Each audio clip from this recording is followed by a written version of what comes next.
Merci d'être ici. Ça fait plaisir.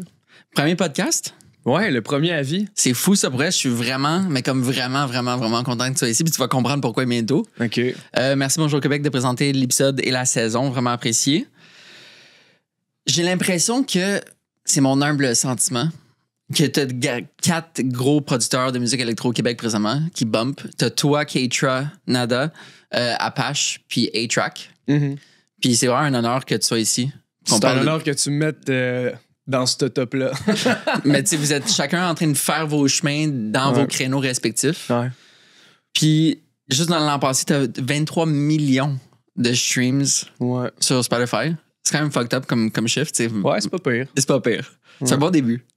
Ouais, je pense... Ben, gars, je veux pas trop me la péter, là, mais parlons de statistiques. Là. Puis si je me souviens bien, on n'est pas... Pour l'album, là, Miracle, là, toute plateforme confondue, on n'est pas loin de 40 millions. C'est quand même fou, ça. Ouais. Comme si t'as un stream par jour, imagine le nombre d'années que ça prend pour... Ouais, c'est sûr, ça fait beaucoup. Tu hustles depuis vraiment longtemps. Ouais, complètement. Comme ça fait vraiment longtemps. T'étais un beatboxer avant pour Feuille et Racine. Ouais, je suis très vieux aussi. Ça l'aide dans l'accumulation des années. Je suis très âgé. Avant les cheveux gris, par contre. J'ai des cheveux gris puis j'ai de la barbe grise maintenant. Ah ouais? Ouais, ben c'est la paternité. Là, mais c'est ça, dès que l'enfant est sorti, boum. Ouais, c'est ça. Gris. Il est comme arrivé puis j'ai commencé à avoir des cheveux gris. Puis après, t'as commencé à sortir ton premier projet électro en 2013. Ouais. Je suis allé chercher de mon côté, c'est quand la première fois que je t'ai entendu. Il fallait que j'aille même pas sur Spotify, il fallait que j'aille dans mon iTunes. Wow. Parce que j'ai encore un pod touch dans mon coffre à gants. Cool. Que je mets pour des road trips. Tu sais, des fois, quand t'es tanné de Spotify, tu retournes dans tes vieux comme SoundCloud era. L'EP Oda. Oui. J'écoutais ça. Wow. J'écoutais ça un matin. Je pense que je l'avais sorti, je pense que c'était sur Bandcamp, genre SoundCloud. Ouais, c'est ça, c'est que, comme je dis, je suis très vieux, fait que je fais des blagues, là, je suis pas si vieux que ça. Mais ouais, j'ai commencé ma carrière même avant toute l'histoire de Spotify et tout ça. Je pense que Spotify est arrivé comme à l'époque de Taylor, je pense. Ouais, c'est ça. Parce que Oda, il est pas sur Spotify, justement. Non. Est-ce que tu considères le remettre? Ça serait fun de pouvoir comme programmer comme si tu l'avais sorti. Sans qu'il apparaisse. Ça a toujours été ça un peu l'enjeu qui en est pas vraiment un, mais c'était comme si on le redistribue, il va apparaître comme une nouveauté. Ouais, c'est ça le problème. Mais c'est une nouveauté très vieille, donc c'est un peu... Puis, tu sais, comme au niveau... je regrette rien, mais comme, tu sais, au niveau du son, je pense que comme... Je suis plus à cet endroit-là, fait que je pense que ça serait un petit peu comme... Hey, pourquoi? C'est quoi cette affaire-là? C'est comme si on pouvait avoir la chance de mettre sur ton feed IG, c'est comme la 30e photo.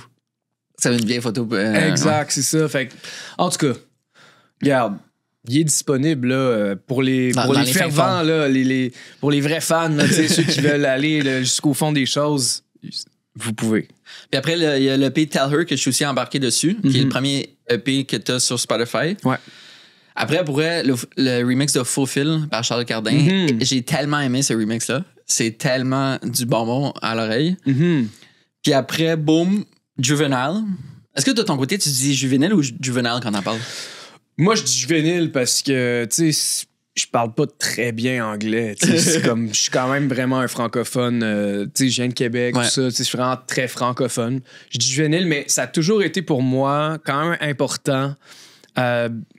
Surtout pour mes albums, tu sais, qu'ils soient comme bilingues juste par leur essence même du mot. C'est vrai que tous tes titres sont bilingues. Fait que tu mettons tes albums. Exact. Tu peux dire Miracle, tu peux dire Juvenile, whatever. Ça simplifie toute la job au lieu d'expliquer. C'est sûr que Juvenile, ça fait un petit peu plus comme le rappeur, là. C'est comme Juvenile, mais non, c'est vraiment... Peu importe. Puis je sens que quand cet album-là est sorti... Moi, j'ai adoré cet album-là. C'était dans mon Spotify Rap de l'année. Je sentais vraiment que tout le monde autour de moi l'adorait. Ah ouais? Un peu comme l'engouement qu'il y avait pour 99.9% de Kaytranada. Je pense l'album de Kaytra, un peu réticent à première écoute, c'est pas comme... C'était tellement un son comme wow que pas tout le monde est rentré tout de suite dedans, mais après plusieurs écoutes, tout le monde est comme OK, ça c'est l'album de l'été. L'album de l'été, notre été montréalais, avec Mural, avec ci, avec ça. Je sens que Juvenile, ça a un peu fait la même chose parce que je trouve que c'est un album qu'on peut s'approprier pour se concentrer, pour sourire, pour danser, pour comme tous les genres de circonstances. Fait qu'il est vraiment versatile dans son écoute, puis c'est vraiment agréable parce que c'est tout le temps joyeux. Ouais, ben... effectivement, tu sais, c'est comme... Je t'avouerais que quand j'ai fait cet album-là, j'ai pas pensé à comme... il va pouvoir se placer un peu dans toutes les situations, mais j'avoue qu'en le réécoutant, je trouve qu'il est assez versatile. Ça a toujours été quand même important pour moi que, en tout cas pour mon premier album surtout, là, que ça puisse se transmettre en spectacle, donc être dansant. Parce que, en tout cas, moi, c'est la manière que j'ai trouvé d'avoir un spectacle qui est intéressant, c'est que les gens viennent faire quand même un peu le party. Tu sais, oui, le but, c'est d'écouter de la musique, mais c'est aussi c'est tout l'aspect communauté que j'ai beaucoup connu à travers... tu sais, Juvénile, c'est mon premier album avec Anjuna Deep, là, la maison de disques londonienne, qui ont une immense communauté. Puis c'est vraiment là où il y a eu un déclic de ma part. De me dire, OK, je veux faire une musique aussi qui s'inscrit dans des rassemblements. Pas juste pour moi tout seul, mettons. J'ai un feeling, autant que comme j'adore l'électro, puis j'écoute ça depuis toujours, ma blonde était DJ électro avant. On dirait des fois, il faut un baccalauréat pour comprendre les sous-genres électro. Ouais. Comment tu décrirais ton sous-genre? C'est toujours compliqué pour moi de définir ma musique parce que je sais pas. En même temps, je veux pas prétendre qu'elle est si unique que ça parce qu'on peut trouver plein de ressemblances partout, là, mais comme je trouve pas qu'elle fit exactement dans une case. Là. Puis, mais je pense que là, il y a une nouvelle case que je savais pas qu'on pouvait appeler ça de même, mais comme du indie dance. Je pense que c'est ça. OK. Je pense que je fais partie du indie dance. Okay. Mais je dirais que c'est comme le style de musique auquel je m'identifie le plus parce que, tu sais, comme, mettons, on va souvent m'associer au Deep House parce que je suis signé sur Anjuna Deep. Ouais. Mais comme, c'est pas vraiment du Deep House que je fais. Tu sais, c'est quand même plus pop. C'est très varié aussi. Fait que... Mais en même temps, c'est pas comme du EDM. Fait que je pense que c'est indie dance. Mais on dirait que c'est un son Anjuna Deep aussi. Ouais, complètement. Tu sais, moi, tellement d'artistes, on va en reparler, là, mais attends, on va reparler de ça. T'as eu Révélation de l'année à la disque pour Juvenile. Ouais. T'as eu Album électro de l'année. Ouais. Et une scène que l'électro se fasse finalement reconnaître. Ouais, ça, c'était fou. Ça fait du bien.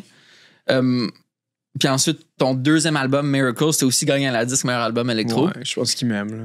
Je pense qu'il commence à t'aimer. Je pense que c'est unanime. Ouais, c'est ça. Je pense qu'il m'aime. Quand t'as gagné, t'as dit la musique électro va être gros au Québec, je vous le dis. Ouais. Pourquoi qu'elle n'est pas encore grosse? En fait, constant qu'on danse beaucoup. Ouais, en fait, tu sais, bon, on s'entend cette phrase-là, c'est sous l'émotion, puis c'est un peu malhabile. Mais ce que je veux dire, c'est que la musique électronique, à mon avis, encore à ce jour, c'est comme un peu mon cheval de bataille, mais pas vraiment, là, parce que je suis pas du tout un artiste engagé, là, mais comme je dirais quand même que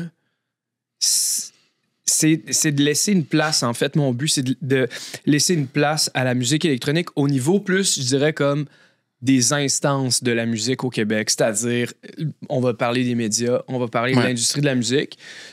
Puis, tu sais, comme c'était un de mes buts, parce que de toute façon, les gens écoutent de la musique électronique là, au Québec, là, immensément. Là. Ouais.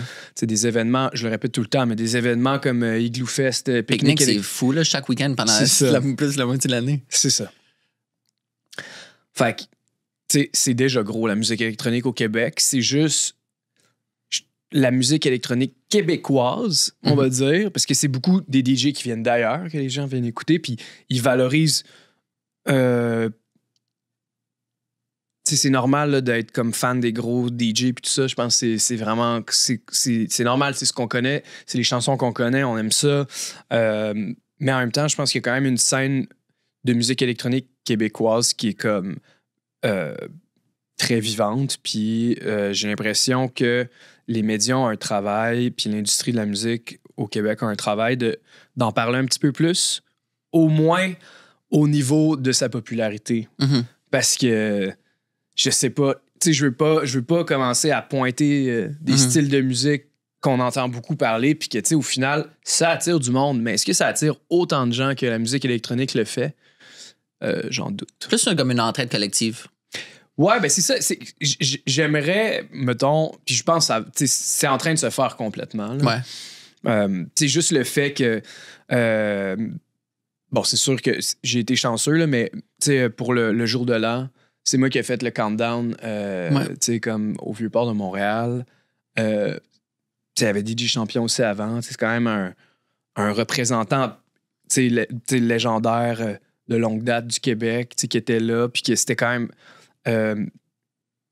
il y avait aussi du rap, là, mais en tout cas, bref, la musique électronique, comme quand même qu'elle fasse le countdown à Montréal, tu sais, je veux dire, c'est quand même quelque chose, tu sais, il y avait plein de touristes, il y a plein de monde, tu sais, il y a sûrement du monde, tu sais, qui écoute pas vraiment ça, puis ils s'en foutent un peu, mais c'était ça qu'il y avait devant eux. Donc, il y a quand même, clairement, les choses avancent, puis tu sais, mais je pense que, tu sais, comme les médias en parlent pas beaucoup, je veux, tu sais, encore là, je veux pas commencer à dire, vous faites pas votre job, mais si je me souviens bien, la première fois que Kaytranada a été nominé aux Grammys, je pense qu'il y a eu comme 2 minuscules articles là-dessus.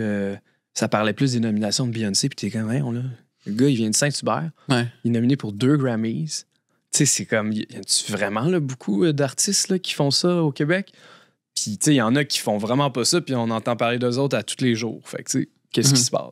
Est-ce que tu sens que c'est plus difficile pour toi d'avoir des subventions pour un artiste d'un genre différent, mais avec le même niveau de succès, mettons, en termes de chiffres? Je suis vraiment pas calé dans les subventions. Là. Je sais pas, en toute franchise. Je sais qu'au niveau subvention puis appui gouvernemental, il n'y a pas de discrimination qui est faite. Puis je sais que mon projet est quand même appuyé fortement par, Tant mieux. par le gouvernement puis les 2 paliers. Fait que non, je pense pas. Tu sais, encore là, je pense pas que la musique électronique est comme... mais je pense qu'il y a une éducation à faire. Surtout auprès, tu sais, comme des gens qui ne connaissent pas ça. Ça va être comme...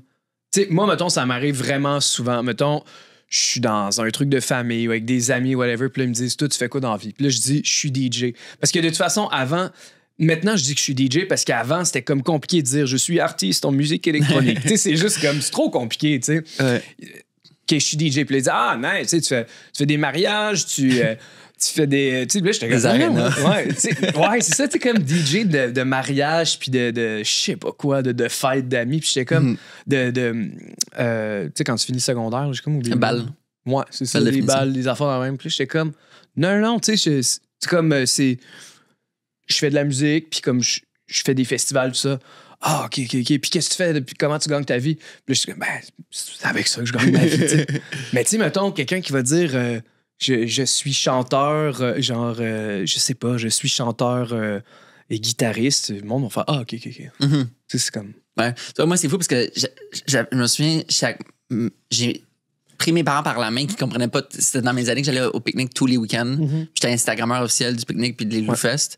Et mes parents comprenaient toujours pas pourquoi qu'on va voir un DJ, tu sais. Ouais. Puis je leur ai montré un documentaire que Radio-Can avait fait, je pense qu'il était sur Explorer, qui expliquait justement la dynamique, la bidirectionnalité de la chose puis la communication. Puis c'est comme, wow, OK, là, je comprends. C'est pas juste comme un band qui joue des chansons. Non. C'est vraiment, il y a une communication puis c'est une danse.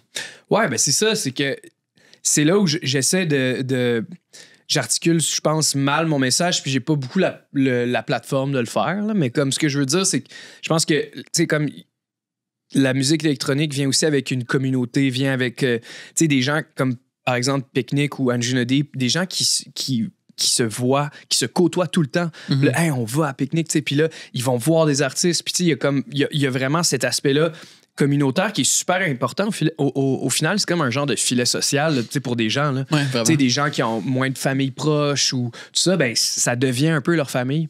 Puis je pense que c'est ça, on sous-estime un peu le pouvoir, on le limite à comme c'est du monde qui font de la drogue, puis qui font le party, puis qui écoutent la musique fort. Mais c'est comme... C'est beaucoup plus que ça. Oui, il y a ça. On va pas se le cacher. Là. Ouais. Mais c'est pas que ça. Puis c'est ça, un peu mon... C'est pour ça que... C'est pas pour ça, mais tu sais, j'ai fait des collaborations, par exemple, avec des artistes, disons, tu sais, comme Daniel Bélanger, comme... Charlotte Cardin, c'était pas supposé être une collaboration. Ouais. Là, moi, je voulais en parler justement de ça. En tout cas, mais on en reparlera, là, mais comme... T'sais, j'ai essayé de faire des ponts avec comme des mondes pour justement aller rejoindre les gens qui sont comme... OK, Daniel Bélanger, je connais ça, c'est dans l'univers comme collectif, là, c'est rendu c'est du patrimoine, là, ce gars-là. T'sais. Fait que là, OK, Là, lui, il a fait de la musique avec un gars de musique électronique. Ils ont fait une tune ensemble. Intéressant, là, il y a deux mondes qui se côtoient. Moi, il y a beaucoup de gens qui m'ont dit « Je t'ai découvert, par exemple au Québec, là, je t'ai découvert à travers cette chanson-là. Puis ça m'a ouvert au monde de la musique électronique. Puis maintenant, je vais dans tous les événements, je me suis fait plein d'amis, puis genre, ma vie a changé. » Ça, c'est insane. Tu sais, fait que là, c'est un peu ça, tu sais, comme, je dirais, la démarche, là. Ouais. Parce qu'avant, tu sais, longue carrière quand même, là, tu sais, je te dirais que de 2013 à 2017-2018, j'étais plus dans tout ce qui était comme l'underground. Ouais. Sans vouloir le mépriser, l'underground, maintenant, là, c'est pas ça du tout, mais c'est juste que je sentais je trouvais ça très... il y avait pas beaucoup de vases communicants. Là. C'était comme juste une petite communauté fermée qui font leur partie ensemble, qui se disent qu'ils sont bons ensemble. On sait pas vraiment si c'est tant bon que ça, là. Mais comme ils se s'autosuffisent ensemble. Je trouve ça cool. En même temps, c'est important, mais je trouvais ça limité comme... Ça va être gratifiant de rejoindre un public, justement, qui n'a jamais découvert ça puis qui rentre dans ton univers ça. Et dans l'univers électro. Parce que, tu sais, comme je pense que l'underground, c'est super important. Mais moi, personnellement, je me sentais pas bien là-dedans. Puis je me sentais... C'est drôle quand même, mais comme je me sentais aussi beaucoup que je fitais pas nécessairement dans les cases là, de... OK, t'es assez cool pour être là-dedans. Ouais. Ou c'est assez cool ce que tu fais. Je trouve qu'il y avait beaucoup ça. C'était très... Je trouvais ça quand même dur comme milieu pendant un moment. Fait que je me suis comme un peu émancipé de ça. J'étais allé plus à la recherche de comme créer des ponts avec d'autres communautés, d'autres scènes pour créer un peu la mienne. Parlons des collaborations, parce que justement, c'était le prochain sujet.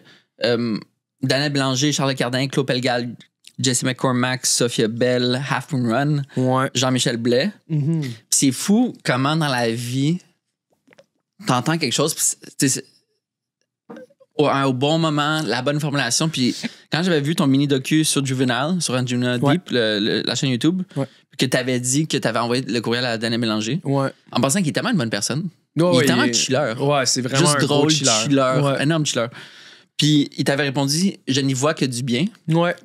Ça, pour vrai, ça m'a tellement resté dans la tête depuis. Puis c'est tellement une bonne manière de répondre à tellement de choses. Je n'y vois que du bien. C'est ça, c'est juste simple. Ben, il était comme juste, c'est un petit... Tu sais, puis je me mets dans sa posture maintenant.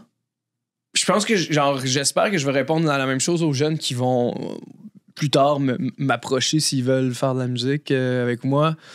Pourquoi pas essayer? Moi, il m'a dit un truc, Daniel, puis... que ça quand même, c'est vraiment simple, puis ça a l'air un peu niaiseux, mais tu sais, essaye-le juste une fois.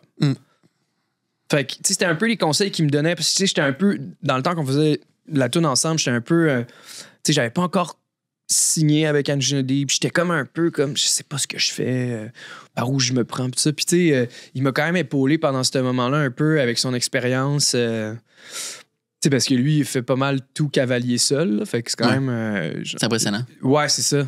Tu sais, d'avoir une carrière à ce niveau-là sans comme gérant, je suis comme... Ah ouais. All right. Puis c'est ça, il me disait, fais-le juste une fois, essaye. Puis si ça marche pas, tu le refais plus jamais. Vraiment simple, ça m'a comme libéré. Je fais, ah ben oui. Arrête de trop penser, de trop réfléchir, fais-le rien qu'une fois.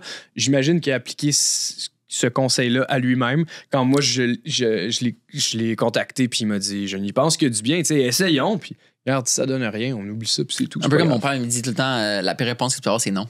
Ouais, ben c'est ça. Ça change tellement une vie dans le sens où n'importe quoi que tu essayes, tu vas pas te faire battre, tu vas pas te faire enlever tout ton argent, c'est juste... Essaye, c'est tout, ouais, c'est ça. Puis ça, honnêtement, justement, tu sais, pour revenir à mes débuts, où j'avais pas de gérant, puis j'avais personne aussi qui m'appuyait, j'étais tout seul, là, puis j'étais comme un peu... Moi, j'envoyais des emails à tout le monde, OK? Tous les artistes que j'aimais. J'ai jamais eu une réponse positive. Premièrement, j'ai jamais eu des réponses, en fait. Ça, c'est frustrant. Tu sais, de montrer ma musique, tout ça. Puis maintenant, tu sais, je reçois beaucoup de gens qui m'envoient leur musique par Instagram, puis j'essaie toujours de leur répondre, au moins de leur dire « Hey, j'ai pas écouté, j'ai pas encore eu le temps d'écouter, mais comme, je te reviens là-dessus. » Puis tu sais, si je te reviens pas là-dessus, m'en veux pas, c'est juste j'ai oublié, tu sais, comme, je suis désolé. Mais tu sais, au moins juste adresser comme, t'es venu vers moi, puis OK, je constate que tu existes. Genre, juste ça, parce que c'est vraiment dur quand t'es jeune artiste, le silence, là. Ouais. Puis dans plein d'autres sphères, sûrement, mais moi, je trouve ça vraiment cruel, là, de juste rien dire. Tu sais, après, tu peux dire non, honnêtement, regarde, au pire, c'est bien assumé, puis c'est correct, hey, j'ai pas le temps, non, désolé. C'est correct, mais au moins, réponds-moi. Moi, c'était vraiment le point. Fait que j'essaie toujours de répondre quand même aux gens qui m'écrivent. En photo, j'avais une ère que j'avais comme objectif pendant peut-être comme 3 ans, un pitch par semaine. Mettons, National Geographic, autre. Ouais. Puis justement, quand je recevais un non, je suis comme, yes, ça m'a répondu. Ouais, même ça. si c'était un non, ça faisait du bien au cœur parce qu'au lieu de juste. C'est parce que c'est tellement tough de toujours tendre des perches, puis que ça mord jamais, là. T'es comme, voyons, c'est quoi, là? Ouais, c'est comme pêcher. Je suis dans même de la marde, tu sais. Puis dans ton élan d'avoir fait ça avec Daniel Bélanger, je sens que tu te limitais avant de faire ça. Ouais. Puis je trouve que souvent, pour nos rêves, on se limite nous-mêmes. Aujourd'hui, 2025, quel rêve que tu te limites toi-même? C'est une bonne question parce que honnêtement, je suis dans une position en ce moment où je sens que genre, tu sais, je serais pas prêt à prendre ma retraite, là, mais je sens que j'ai comme un peu touché. Puis c'est un peu troublant, ça, parce que j'ai l'impression que j'ai touché un peu à tous les rêves que j'avais. Fait que là, je continue les rêves. Tu comprends? Ouais. Fait que c'est comme, c'est un peu, c'est une drôle de posture, mais je sais pas c'est quoi mes rêves maintenant. Parce que c'est comme si j'ai tellement bûché pour, on va dire, me rendre où je suis. Non seulement en carrière, mais aussi comme du point de vue personnel. Tu sais, maintenant, j'ai un enfant, j'ai une femme, j'ai une maison. Tu sais, c'est comme... Tu sais, je regarde ça, puis je suis comme, OK, qu'est-ce que je veux de plus? Je sais pas trop. Puis c'est peut-être... Je pense que le prochain rêve, c'est peut-être pas nécessairement de vouloir quelque chose de plus, mais c'est peut-être plus de... Tu sais, faire un peu de ménage, je sais pas, dans mes vieilles bébites, des trucs comme ça. Tu sais, je vois un psy quand même. Tu sais, puis j'essaie d'avoir des processus pour essayer de comprendre un peu des réactions, plus du travail personnel. Je pense que je suis comme rendu là, de plus vouloir travailler un peu sur moi, genre. Mais c'est sûr, j'ai quand même des... Tu sais, comme, je te cacherai pas que je rêverais un jour d'être nominé aux Grammys. Tu sais, c'est niaiseux, mais comme... Ah oui. J'en rêverais quand même. Tu sais, comme... Juste une nomination, puis... gagner, là, c'est sûr que... Mais tu sais, souvent, on parle de comme avoir du succès, mais après de le maintenir, c'est une game complètement différente. C'est ça. C'est comme... Tu sais, mettons les noms que tu as nommés, là, Keitra, Apache, A-Track, tu sais, je pense pas avoir atteint ce niveau de succès-là, comme en termes... tu sais, mettons, Keitra Nada, tu sais... Ouais, c'est rendu à un autre niveau. C'est ça, tu sais, il vend combien de billets quand il joue dans une ville? C'est comme une... C'est une ville en soi qui vient voir son show, là. Je suis pas là, tu sais. Mais je voudrais-tu vraiment ça, par exemple? Ça, c'est des questions, justement, j'en parle des fois avec mon gérant, puis c'est comme, bon, what's next, tu sais, pour toi, c'est quoi? Je suis comme, tu sais, j'ai quand même le goût d'être dans la continuité. Parce que je suis vraiment dans une posture en ce moment où je gagne bien ma vie, je fais ce que je veux, j'ai une belle liberté, je voyage partout dans le monde, mais j'ai aussi du temps pour rester chez nous, m'occuper de mon enfant, m'occuper de ma maison, m'occuper de ma blonde, faire du ski de fond, faire du paddleboard, toutes ces affaires-là, parce que je suis un grand fan de nature. Fait que je suis comme... Tu sais, si je veux aller plus loin, je voudrais pas non plus perdre ce que j'ai là, tu comprends, de moins voir mon enfant. Tu sais, mettons là, que je sais pas, je fais une toune dans un genre... Puis je blow up, là, un Fred Again, tu sais. Ouais. Je voudrais-tu vraiment la vie à Fred Again? Je pense pas. Je pense pas. C'est tricky parce que comme on veut, mais c'est aussi comme ça présentement, de comme juste garder ce succès, tu sais, de surfer cette vague. En même temps, on dirait que le cerveau va tout le temps chercher comme une stimulation, une nouvelle stimulation, tu sais, un nouveau défi pour rester cognitivement à la recherche de quelque chose. Ouais. Fait que c'est tricky de jongler justement avec ça. Ouais, ben c'est ça. Je pense que, mettons, mon projet CRI est quand même peut-être pas arrivé à maturité, mais comme... on n'est plus dans la grosse courbe logarithmique. Ouais. J'ai l'impression que je suis je suis quand même dans une genre de puberté, là, tu sais. Je suis comme dans la phase quarantenaire, là, je sais pas, là, maintenir, en profiter avant que ça soit la retraite. C'est un peu ça, tu sais. J'ai l'impression que je suis quand même là. Peut-être que, tu sais, comme des nouveaux projets musicaux, littéralement, là, faire d'autres types de musique. Moi, j'ai toujours rêvé d'avoir un projet de musique ambiante, mais tu sais, je sais. Moi, en fait, tu sais, comme même mon premier EP, là, c'est quasiment de la musique ambiante. Moi, ça a toujours été ça, mon ADN. Tu sais, c'est juste qu'au final, j'ai fait de la musique ambiante avec du beat dessus. Là. C'est pas mal ça. Là, puis j'aimerais retourner à ça, mais tu sais, je suis pas dupe. Là. C'est sûr que tu remplis pas des salles en faisant des tunes de musique ambiante. Mais non. Les gens aiment ça, ils en écoutent beaucoup. Oui. Mais c'est une chose, c'est ça. Peut-être que la stimulation, en tout cas, au niveau musical, va tu sais, je me sens encore comme. J'ai tellement travaillé longtemps sur mon son, sur mon art, si on peut dire. Ça m'a tellement pris du temps à la trouver que là, genre, je sens pas le besoin de changer. Mm-hmm. Tu sais, c'est comme, j'ai encore du plaisir vraiment à faire le style de musique. Que je dirais que ça s'est vraiment concrétisé avec Juvénile. Tu sais, depuis 2020, là, ça fait comme 4 ans là, que je suis comme un peu tout le temps dans le même son. Pas vraiment envie d'en sortir.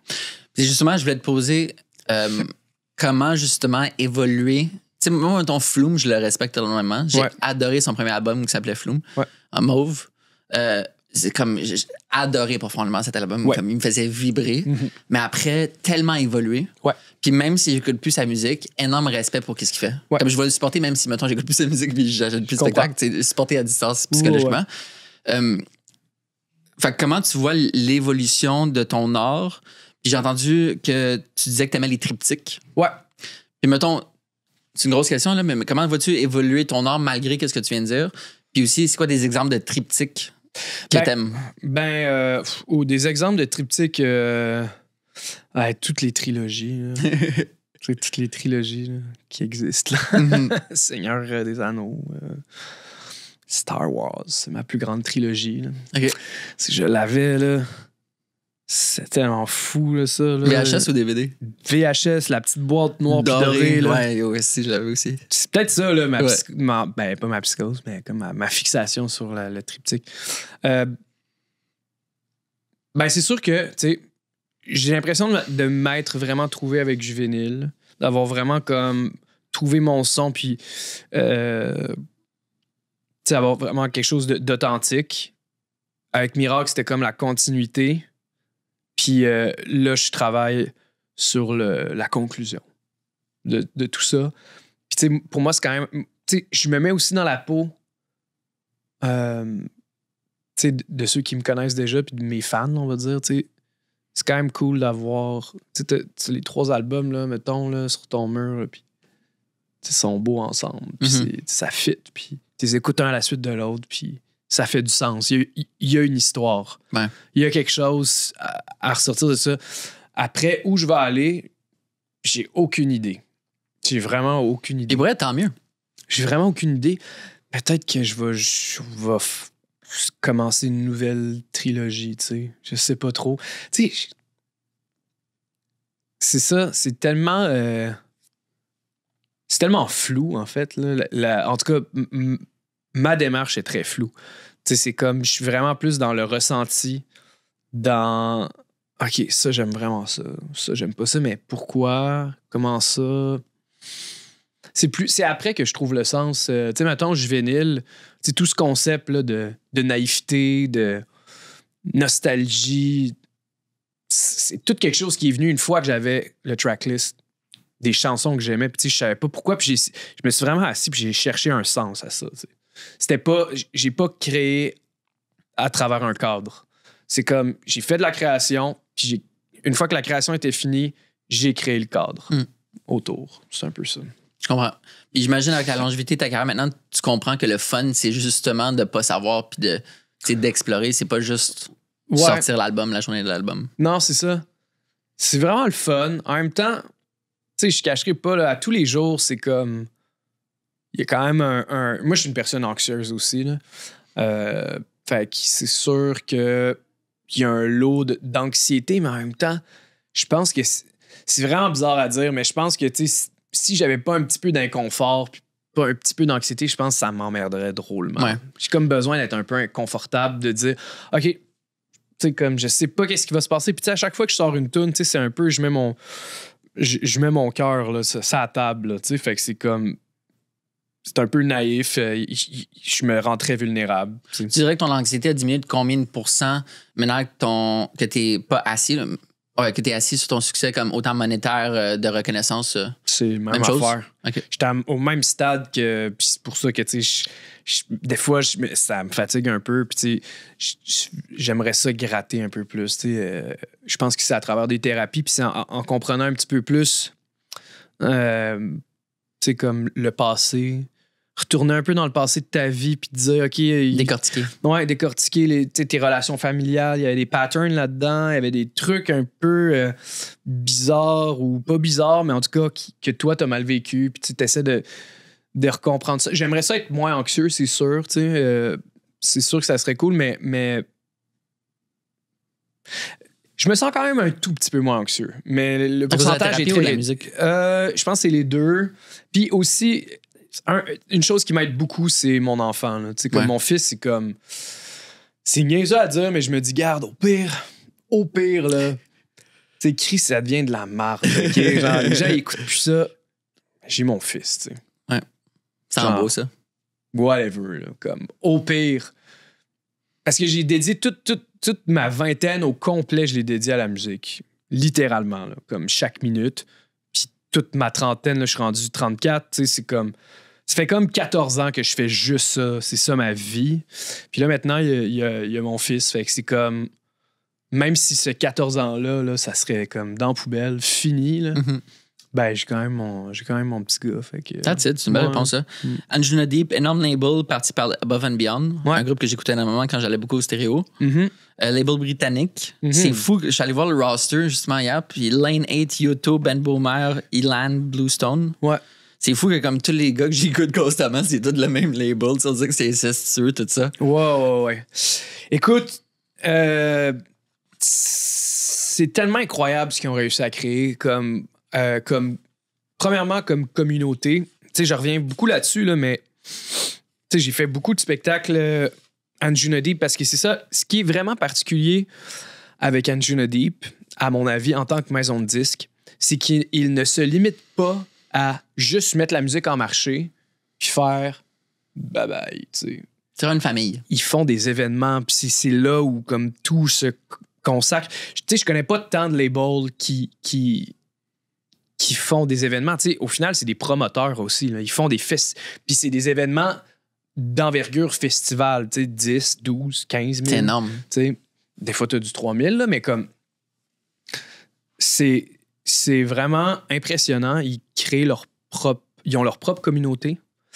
Ils ont leurs propres fans, leurs artistes. Puis pour un artiste, c'est le meilleur endroit qu'un jeune artiste, s'il a le goût d'y être, là, peut se retrouver, à mon avis. C'est vraiment le seul label que Maison de disques que j'écoute comme leur album compilation. Tu sais, de tous les... Tu vois, c'est ça. Tu sais, ils comprennent vraiment leur auditoire, je dirais. Puis chaque chose qu'ils font... Des fois, ça devient un peu étouffant, par contre. Mettons, en tant qu'artiste, tu sais, des fois, je suis comme, genre, je suis autre chose qu'Anjuna Deep, tu sais. Il y a toujours cette espèce de crise d'adolescence, là, j'ai l'impression, qui arrive dans tous les artistes qui finissent un peu par quitter. Tu sais, comme Ben Boomer, mettons. Il est parti? Il est plus avec Anjuna Deep parce que, écoute, il a fait le tour, tu sais. À un moment donné, tu fais le tour. Je peux comprendre. Mais, tu sais, comme, moi, quand j'étais arrivé là, tu sais, ça a été comme, ça a explosé comme dans ma tête. J'étais comme, wow, tu sais, j'ai la chance de jouer partout dans le monde, puis de jouer avec le même monde à chaque soir. Tu sais, comme les mêmes artistes, on devient tous des amis, puis on fait de la musique ensemble. Puis c'est peut-être un peu pour ça que, tu sais, au final, tu te dis, ben, gars, moi, j'écoute un peu. Tu sais, c'est parce qu'au final, tout ça crée un son. Tu sais, dans un sens, tu sais, on s'écoute tous, on s'inter-influence, on se côtoie. Puis j'ai l'impression que ça se sent finalement dans tout le Anjuna World. Mais comme je te dis, tu sais, autant c'est incroyable d'avoir quelque chose d'aussi autosuffisant puis aussi complet, autant des fois, tu sais, tu te dis, je suis juste ça, moi, là. J'ai pas le goût de rester ça toute ma vie, tu sais, un Anjuna Deep artist. Genre, je suis cri aussi. C'est quoi les facteurs concrets, selon toi, qui font en sorte que la musique électro voyage si bien à l'international? C'est juste le manque de langue ou c'est les playlists ou c'est du SoundCloud? C'est quoi comme les facteurs? Ouais, c'est une bonne question. Je pense que c'est un peu toutes ces réponses. Tu sais, en même temps, la langue, quand même, la musique électronique, je pense que c'est quand même vraiment dominé par l'anglais. Tu sais, il y a de plus en plus de... Il y en a toujours eu, là, mais c'est comme, il y a beaucoup de présence vocale. Ça existe plus tant. Là. Ben, pas que ça existe plus, mais... Comment je peux dire? En tout cas, dans mon monde, des tunes où il n'y a aucune voix, là, c'est bien rare. Ouais. C'est bien, bien rare. Je pense qu'il y a ça. Je pense qu'il y a comme... C'est sûr que l'Internet aide immensément, tu sais. Il y a du monde qui m'ont dit, ils habitent en Philippines, puis ils me disent, j'écoute ta musique tous les jours. T'aurais une grosse crowd en Philippines. Je suis comme, ouais, c'est quoi cette affaire-là? Manila. Non, mais ce serait mon rêve d'y aller. Là. Mais ce que je veux dire, tu sais, comme par exemple, cette année aussi, j'ai découvert que, tu sais, j'avais. Je pense que j'ai plus de fans en Inde qu'ici. Je voulais justement en parler de ça. Ouais, c'est comment faire un show en Inde? C'est incroyable. Parce que juste aller en Inde, en perspective, là, c'est un aller défi. en Inde, c'est quelque chose en soi. C'est un défi. T'sais, moi, j'adore l'Inde, je suis allé 5 fois. Ouais. Visa de 10 ans, je suis prêt à aller. Go. Mais là, performer, ça ajoute un autre sens complètement que tu vois une autre partie. Je vais pas te le cacher. Là. La première fois que je suis allé en Inde... C'était-tu pour performer? Ouais. OK. Puis la première fois que je suis allé en Inde, je revenais de Dubaï, OK? J'étais comme à Dubaï. J'arrive en Inde, je fais comme what the fuck? Tu sais, c'est tellement différent. Genre, qu'est-ce qui se passe? Comme, où suis-je? Puis tu sais, je suis pas débarqué à Mumbai, genre comme. Tu sais, je suis débarqué à Hyderabad, qui est comme une ville secondaire, mais quand même 11 millions d'habitants. Ouais. Pas très secondaire, mais pour l'Inde, c'est une ville secondaire. Ouais. Fait que tu sais, comme un peu plus raw, on va dire, quand même, comme ville. J'ai payé un petit 2 minutes, là. Je vais pas te le cacher, là. J'étais comme, tabarnak, tu sais, c'est comme, il y a vraiment beaucoup de pollution. Tu sais, comme, mes sens sont vraiment stimulés. Puis ça me tente pas tant que ça, stimuler tout le temps autant que ça. Tu sais, je suis comme... C'est avec l'anxiété. Ouais, c'est ça. Là, je capotais un petit peu. Heureusement, tu sais, j'étais en tournée avec mon tour manager, Lucas Fontaine. On a vécu ça ensemble. Lui aussi, c'était sa première fois. Fait que, on s'est appuyé là-dedans. Performer les shows. Honnêtement, si j'avais juste découvert l'Inde comme ça, je pense que j'aurais eu le choc, mais en même temps, tu te dis, bon, gars, je suis slack, je suis là 2 semaines, je vais visiter des endroits, je suis peinard, tu sais, comme ça va. Mais là, moi, j'étais sur un horaire. Ouais, fait que c'était comme quand même rushant, j'étais juste là 3 jours. Fait que, puis on faisait 3 villes. C'est ça. Voyager en avion de chaque? Ouais. Okay. Fait que, tu sais, c'était quand même intense. Mais comme, tu sais, je t'avouerais que les premiers jours, j'étais un peu comme, pourquoi je suis là? Je comprends pas. Là. Puis là, après, quand j'étais arrivé sur scène, j'ai fait OK, wow. OK, c'est sérieux. Là. Puis comment qu'ils diffèrent, tu sais, les Indiens dans leurs valeurs puis dans les choses qu'ils font au quotidien, sont vraiment différentes. Ouais. Moi, j'avais été super attiré vers l'Inde quand j'avais entendu quelqu'un dire c'est le plus proche que tu peux aller de l'espace. Ouais, ben écoute, c'est l'opposé du Canada. Genre, des Canadiens, en tout cas. Et surtout de ma vie maintenant. Ouais. Tu sais, comme moi, j'ai à Montréal, j'étouffe. Tu sais, je vis à Saint-Adolphe d'Howard, là. Genre, mes voisins, c'est des écureuils puis des jets bleus, là. Je rien, là. Tu sais, qu'il y a personne. Ça sent le sapin, genre. Puis c'est comme... Tu sais, j'ai de l'espace. Mm-hmm. Fait que là, c'est sûr, j'arrive en Inde, je suis comme... Wow! Tu sais, les Indiens sont tellement différents. C'est vraiment des gens intenses. Ouais. C'est vraiment des gens qui sont pas réservé, je dirais. Il n'y a pas de bulle personnelle. Non. Tu sais, comme les Canadiens, quand même, au final, on est quand même, genre, c'est... Ouais. Pardon, excuse-moi. C'est comme... C'est très... on est très, comme, formel, tu sais. Avant, les Québécois, un peu moins, là, mais quand même, au final, on est quand même très formel. On est très, comme... Un peu froid, là, je dirais. Ouais. Comme. Quelque chose qu'on se rend pas compte, c'est que la bulle personnelle qu'on parle, c'est comme nous, on l'imagine juste physique, mais le regard. Ouais. Comme... Ici, quand tu regardes quelqu'un, t'es dans sa bulle personnelle. Ouais, c'est ça. Mais là-bas, t'enlèves cette notion-là. Non, mais là-bas, c'est juste comme... Tu sais, on faisait des line-up en avion, ben, comme mettons à la sécurité, là. Tu sais, pour passer la sécurité. Nous, on faisait une file, mais en fait, la file n'existe pas, là. C'est un concept arbitraire. Ouais, c'est ça. En fait, tu te mets là, puis s'il y a quelqu'un devant toi, ben, tu te mets devant cette personne-là, puis tu continues ton chemin. Puis personne ne va se fâcher, tu sais. Puis moi, ça, je l'ai compris, mais au début, j'étais comme, c'est juste moi le niaiseux. Quand j'étais à Mumbai, ça nous a pris 4 heures. Là. Comme on est arrivé à l'aéroport, puis pour arriver à notre gate d'avion, ça nous a pris 4 heures. Tu sais, puis là, j'étais comme, pourquoi ça nous prend autant de temps? Mais là, j'ai remarqué, en fait, tout le monde faisait juste se skipper tout le temps, puis ils se pilent un peu dessus, puis tu sais, mais ils vont pas t'en vouloir, tu sais, ils sont comme, il est plus pressé que moi. Il y a une raison d'aller plus vite que moi, pas de problème, vas-y. Ça rewire au cerveau. Ouais, vraiment. Fait que là, j'étais allé une deuxième fois, puis là, j'ai beaucoup plus, tu sais, comme, là, je savais où j'allais, je savais qu'est-ce qui se passait. Puis, tu sais, comme, honnêtement, oui, les shows à Montréal, ça reste encore à ce jour dans les meilleurs, là. Au niveau du public, c'est vraiment un public qui est incroyable, très expressif, très festif, tu sais, comme très vivant, là. T'as des crowds, tu sais, qui sont comme un peu, genre, comme, sont mortes un peu, là, quand même, là. Si tu vas dans l'Ouest américain, par exemple, c'est quand même la sieste, là. Super, ouais. Ben, dans ma scène.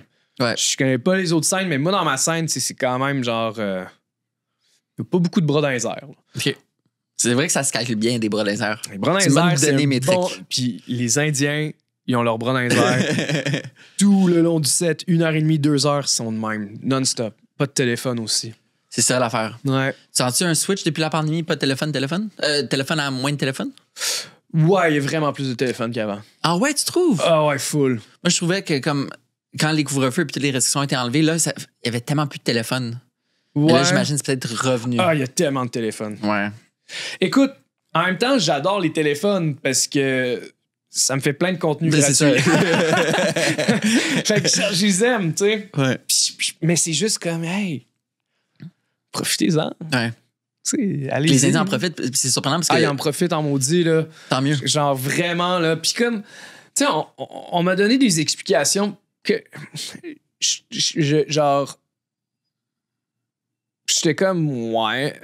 Genre, c'est parce que les Indiens, tu sais, ils travaillent fort pour aller dans les shows vu que c'est un pays plus pauvre. Mais premièrement, ça, c'est faux, là. Comme, oui, c'est un pays comme ultimement quand même pauvre, mais il y a beaucoup plus de personnes beaucoup plus riches qu'au Canada en Inde. Tu sais, comme il y a tellement de gens riches en Inde, là, c'est fou. Fait que les gens qui allaient à mon spectacle, là, c'est clairement classe élevée. Ouais, puis comme il y a, tu sais, je sais pas, là, je vais dire n'importe quoi, il y a genre 200 millions de personnes fucking riches, là, tu sais. Ouais.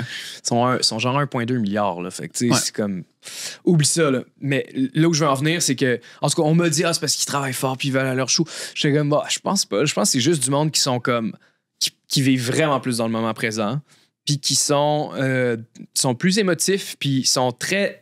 Ils démontrent immensément leur amour. Des fois, c'est un peu comme un peu étourdissant. T'es juste comme, tu sais, c'est correct que t'aimes ça, mais ou que tu m'aimes, mettons, genre, tu sais, je suis content, tu sais, ça me fait du bien, mais tu sais, là, je suis comme, faut que j'y aille. C'est assez. Ouais. Mais non, c'est vraiment un public qui est adorable. C'est juste super loin d'aller là. C'est tellement loin, là. C'est fou comme c'est loin, là. C'est comme le plus loin parce que tu vas... Tu passes par l'est ou par l'ouest, puis c'est comme... C'est toujours loin. C'est toujours là. Tu sais, comme récemment, c'est-tu en novembre? Ouais, en novembre. En tout cas, je sais plus, là, j'oublie, là. J'ai fait Inde-Australie, OK? Fait que j'ai fait littéralement le tour du globe en 10 jours. Fait que, tu sais, je suis parti de Montréal. J'ai fait Montréal, Europe, Inde. Puis là, après, j'ai fait Inde-Australie. Puis après, j'ai fait Australie de l'autre bord pour retourner à Vancouver, Montréal. C'était fou. Wow. J'ai vraiment accumulé beaucoup de miles. C'est ça. J'espère que tu bookes tout avec ta carte de crédit personnelle. Parce que... Ouais. Non, même pas. Même pas parce que... En tout cas, j'ai un setup comme... C'est pas tant intéressant, là, mais on peut en parler rapidement. Mais comme, en gros, au Québec, comme il y a un système qui est fait qui favorise les producteurs de spectacles. C'est-à-dire, c'est des choses qui n'existent pas, mettons, aux États-Unis. C'est facteur?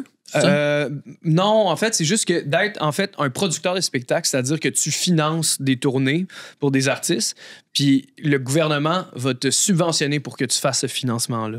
OK. Puis c'est comme, on est un peu les seuls, genre, je pense, dans le monde à faire une affaire comme ça. Quand je parle de ça aux États-Unis, ils sont comme, hein? C'est quoi ça? T'sais, parce qu'habituellement, les artistes, c'est juste, tu bookes tout toi-même, tu payes tout. Ouais. Moi, j'avance aucune dépense sur mes tournées. C'est fou, ça. Puis j'ai une entente avec mon producteur que lui, il prend une cote. Mais, mais dans un sens, on partage le risque sur les tournées. Ouais. Bref, petit hiatus.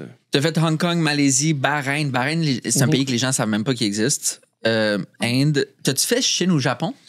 Ben. À part, mettons, Hong Kong? Hong Kong, ouais. Non. Je serais curieux de voir, justement, non plus Japon. Non. J'ai hâte de voir comment tu vas vivre, justement, tu sais, ces crowds aussi qui sont très différentes. Ouais. Ils sont très nombreux. Mais tu vois, parce que, en gros, c'est ça, l'an passé, à même date, j'allais m'envoler pour Bahreïn, puis Dubaï, puis après, j'allais en Inde. Là, je suis revenu. Puis là, après, j'ai eu la chance, en avril, si je me souviens bien, d'aller en Asie du Sud-Est. Puis tu vois, peut-être aussi parce que, tu sais, j'étais comme habitué au choc culturel, mais j'ai pas eu un aussi gros choc culturel en Asie du Sud-Est. J'étais comme... Surtout comme Bangkok, c'est quand même une ville riche. Ouais, mais je suis pas allé à Bangkok, j'étais allé à Kuala Lumpur, en Malaisie, aussi. Mais tu sais, c'est comme... J'ai pas senti un... J'ai vraiment pas senti tant que ça un... Je suis peut-être pas allé aux bons endroits, là, mais... Mais c'est sûr qu'après l'Inde, c'est normal que tout après... C'est comme... T'es au Bangladesh à côté de l'Inde pour avoir encore plus un choc. Ouais, c'est ça, comme aller à un autre niveau de choc. Là. Ouais, ça, c'est dur de battre. Okay. C'est l'Inde il y a 20 ans, dans le fond. OK, bon. Encore plus de poussière. Okay. Comme littéralement, les autobus sont tous comme les autobus publics. Ouais. Je pense que c'est privé, mais comme ils pognent des routes publiques, sont tous scratchés parce que les autobus, c'est convention, c'est accepté qu'ils se poussent. Okay. Fait qu'au lieu de juste attendre dans le trafic, ils se poussent. Oui, ben. C'est juste à la... Moi, premier repas au Bangladesh, salmonelle. Ah ouais. Premier repas. Direct, en sortant de l'avion. Knocked out. Tu vois, moi, j'ai pas été malade. J'ai jamais été malade en Inde. Tu fais-tu comme extrêmement attention ou tu penses peut-être ouais, passer de temps genre, dans des bons hôtels, mais genre, j'imagine? Attention, comme à un niveau... c'est parce que j'ai vécu... Il y a 2 ans, première fois que je joue à Red Rocks de ma vie, à Denver, qui est première fois de ma vie, tu sais, qui est une scène mythique, là. Jimi Hendrix, Beatles, ça, ils ont tous joué là. T'es dans les roches, là, c'est malade, là. Ça le dit Red Rocks. Première fois que je joue là, j'ouvre pour Bob Moses, qui sont des bons amis, et Ben Böhmer, qui est un bon ami aussi. J'étais comme, tu sais, c'est ma plus belle opportunité comme de carrière à ce moment-là, incroyable. J'arrive là, à Denver, je me prends un Subway, là, comme... Un safe bet. Un safe bet. 1h30 plus tard, indigestion de malade. Ah ouais? J'ai vomi, je pense, 15 fois, genre. Comme, c'était fou, j'étais malade. Puis là, j'arrive comme au Red Rocks. Bref, comme indigestion en chaud, c'est la pire chose. Ben. Heureusement, je me suis fait sauver parce que Red Rocks, c'est tellement comme une grosse salle, tellement mythique, puis tout ça, ils n'ont pas le choix d'avoir une équipe médicale. Puis tu sais, t'es aux États-Unis, fait que c'est privé, ils ont leur propre médecin. Ah ouais. Là, j'avais Rock the Duck. Il est venu, puis lui, il m'a donné genre... Je sais pas ce qu'il m'a donné, man. Mais comme le temps de 1 heure, j'étais en forme. J'ai fait mon show. Dès que je suis sorti de scène, j'ai vomi comme un malade. Ah ouais. Là, j'étais dans ma green room. Je pouvais même pas chiller avec Ben Böhmer puis Bob Moses. J'étais pogné là, malade comme un chien. Finalement, ils m'ont plugué sur du l'intraveineuse. Ouais. J'ai une photo là, ça. Là, j'étais plugué sur l'intraveineuse, genre tellement j'étais malade. Fait que je me suis dit plus jamais les indigestions en tournée. Fait que là en Inde, là, je te jure, je mangeais juste des biscuits la première fois. Puis là la deuxième fois, je me suis permis de manger des vrais repas, mais je mangeais uniquement dans les hôtels. Ok, c'est ça. J'ai jamais essayé du street food indien. J'ai jamais essayé des restaurants hors hôtel. Moi, c'était juste street food, c'était un peu peut-être pour ça. C'est plus risqué quand même, le street food. C'est quoi la crowd la plus attentive que tu as rencontrée? Attentive? Genre concentrée, genre? Comme pas de sel, concentré sur la musique, te donne leur 100%. Oh. Ben, je pense que l'Inde, honnêtement... Ah ouais? Tu été au Liban? Non.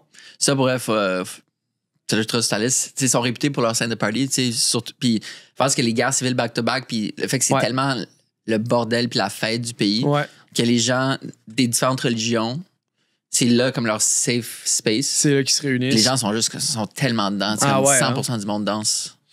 Ouais, j'adorerais y aller. Je suis pas sûr que ma blonde aimerait ça que j'y aille, par exemple. Là. Je pense qu'elle stresserait. Quoique là, il y a un cessez-le-feu. Là, mais je peux la rassurer si tu veux. Hey, même là, tu sais, comme petite anecdote, là, mais genre, quand justement je suis allé à Bahreïn, tu sais, j'arrivais d'Europe, là, fait que t'arrives toujours en Europe et après tu fais un escale.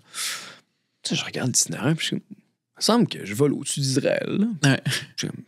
Eh ben. Tu sais, c'était dans le temps, c'était l'an passé, là, c'était dans le temps où ça pétait, puis il y avait des missiles tout le temps, là. Imagine les avions qui atterrissent constamment à Tel Aviv, tu sais. Ouais, c'est fou, je comprends pas cette affaire-là. Puis à Beyrouth aussi. Hey, je stresse, je te niaise pas, là, je stressais ma vie. Ouais, je comprends. Fait que j'imagine, tu sais, moi, j'étais dans mon avion, là, au-dessus du pays, puis je stressais ma vie. Fait que, regarde. Il y a une tension. Ceux qui sont pris là, c'est. Comment vis-tu avec l'idolâtrie? J'adore ça. De vrai? Ouais. Comme même l'intensité en Inde, mettons? Ouais. Ah ouais? Ah, moi, genre, après tous mes spectacles, je descends dans le crowd, je vais serrer les mains, je parle au monde pendant genre une heure. That's it. J'adore ça. Je trouve que ça rend ça vrai. C'est pas juste honnêtement, des clics. Comme... Je le fais même pas pour paraître quelque chose. C'est vraiment... J'éprouve un immense plaisir à rencontrer les gens qui me supportent, qui m'écoutent. Je pense aussi qu'on va pas... Il y a clairement une portion égocentrique là-dedans, là, un peu narcissique. Tu sais, je m'en vais là où on m'aime, là, puis on me dit que je suis bon, puis que c'est bon, puis que nanana, puis que, tu sais, c'est sûr, c'est le fun.